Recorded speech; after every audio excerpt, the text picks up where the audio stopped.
നിയമസഭാ തെരഞ്ഞെടുപ്പിൽ 4 സീറ്റുകൾ ആവശ്യപ്പെടാൻ കോട്ടയത്ത് ചേർന്ന കേരള കോൺഗ്രസ് ജേക്കബ് ഉന്നതാധികാര സമിതി യോഗത്തിൽ തീരുമാനം.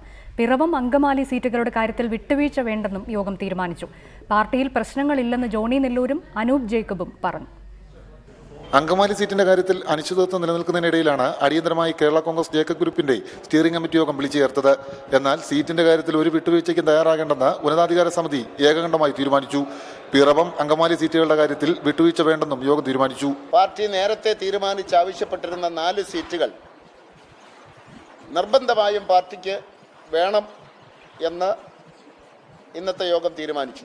അതിൽ പിറവവും അങ്കമാലിയും ഒരു വിട്ടുവീഴ്ചയും വേണ്ട എന്നും യോഗം തീരുമാനിച്ചു.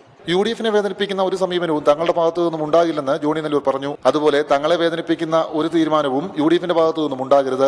നീതികേട് കോൺഗ്രസ് കാണിക്കില്ല എന്നാണ് പ്രതീക്ഷയെന്നും ജോണി നെല്ലൂർ പറഞ്ഞു. ഉഭയകക്ഷി ചർച്ചകളെക്കുറിച്ച് തന്നെ അറിയിച്ചില്ലെന്നായിരുന്നു ജോണി നെല്ലൂർ നേരത്തെ അറിയിച്ചത്. എന്നാൽ പാർട്ടി നിർദ്ദേശപ്രകാരം ഉഭയകക്ഷി ചർച്ചയിൽ താൻ പങ്കെടുക്കുമെന്നും ജോണി നെല്ലൂർ പറഞ്ഞു. ചർച്ചകൾക്കായി ജോണി നെല്ലൂർ അധ്യക്ഷനായ 5 അംഗ സമിതിക്കും രൂപം നൽകി. റിപ്പോർട്ടർ, കോട്ടയം.